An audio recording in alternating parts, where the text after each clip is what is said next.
उम्र बढ़ाने वाला पेड़।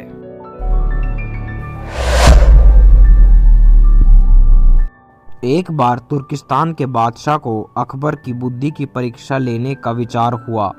उसने एक एलची को पत्र देकर सिपाहियों के साथ दिल्ली भेजा। पत्र का मजमून कुछ इस प्रकार था। अकबर शाह, मुझे सुनने में आया है कि आपके भारतवर्ष में कोई ऐसा पेड़ पैदा होता है जिसके पत्ते खाने से मनुष्य की आयु बढ़ जाती है। यदि यह सच्ची है तो मेरे लिए उस पेड़ के थोड़े पत्ते अवश्य भिजवाए। बादशाह उस पत्र को पढ़कर विचार मगन हो गए। फिर कुछ देर बाद बीरबल से राय मिलाकर उन्होंने सिपाहियों सहित उस एलची को कैद कर एक किले में कैद करवा दिया। इस प्रकार कैद हुए उनको कई दिन बीत गए तो बादशाह अकबर बीरबल को लेकर उन कैदियों को देखने गए। बादशाह को देखकर उनको अपने मुक्त होने की आशा हुई, परंतु यह बात निर्मूल थी। बादशाह उनके पास पहुंचकर बोले, तुम्हारा बादशाह जिस वस्तु को चाहता है वह मैं तब तक उसे नहीं दे सकूंगा जब तक कि इस किले की एक दो ईंट न ढह जाए। उसी वक्त तुम लोग आजाद किए जाओगे। खाने पीने की तुम्हें कोई तकलीफ नहीं होगी। मैंने उसका यथाचित प्रबंध कर दिया है। इतना कहकर बादशाह चले गए, परंतु कैदियों की चिंता और बढ़ गई। वे अपने मुक्त होने के उपाय सोचने लगे। उन्होंने अपने स्वदेश के सुखों का स्मरण कर बड़ा दुख होता था। वे कुछ देर इसी चिंता में डूबे रहे। अंत में वे ईश्वर की वंदना करने लगे। हे भगवान, क्या हम इस बंधन से मुक्त नहीं किए जाएंगे? क्या हमारा जन्म इस किले में बंद रहकर कष्ट भोगने के लिए हुआ है? आप तो दीनानाथ है।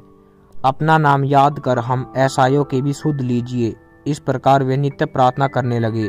ईश्वर की दयालुता प्रसिद्ध है। एक दिन बड़े जोरों का भूकंप आया और किले का कुछ भाग भूकंप के कारण धराशायी हो गया। सामने का पर्वत भी टूटकर चकनाचूर हो गया। इस घटना के पश्चात एलची ने बादशाह के पास किला टूटने की सूचना भेजी। बादशाह को अपनी कही हुई बात याद आ गई, इसलिए उस एलची को उसके साथियों सहित दरबार में बुलाकर बोले, आपको अपने बादशाह का आश्चर्य विदित होगा और अब उसका उत्तर भी तुमने समझ लिया है।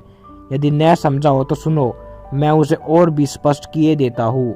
देखो, तुम लोग गन्ना में केवल 100 हो और तुम्हारी आस से ऐसा किला ढह गया। फिर जहाँ हजारों मनुष्य पर अत्याचार हो रहा हो, वहाँ के बादशाह की आयु कैसे बढ़ेगी? उसकी तो आयु घटती ही चली जाएगी और लोगों की आस से उसका शीघ्र ही पतन हो जाएगा। हमारे राज्य में अत्याचार नहीं होता। गरीब प्रजा पर अत्याचार न करना और भली भांति पोषण करना ही आयु वृद्धिक वृक्ष है। बाकी सारी बातें मिथ्या हैं। इस प्रकार समझा बुझाकर बादशाह ने उस एलजी को उसके साथियों सहित स्वदेश लौट जाने की आज्ञा दी। इस प्रकार समझा बुझाकर बादशाह ने उस एलजी को उसके साथियों सहित स्वदेश लौट जाने की आज्ञा दी और उनका राह खर्च भी दिया।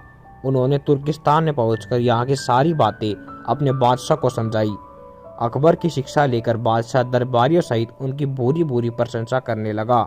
दोस्तों, कहानी अच्छी लगी और लाइक और सब्सक्राइब जरूर करें। धन्यवाद।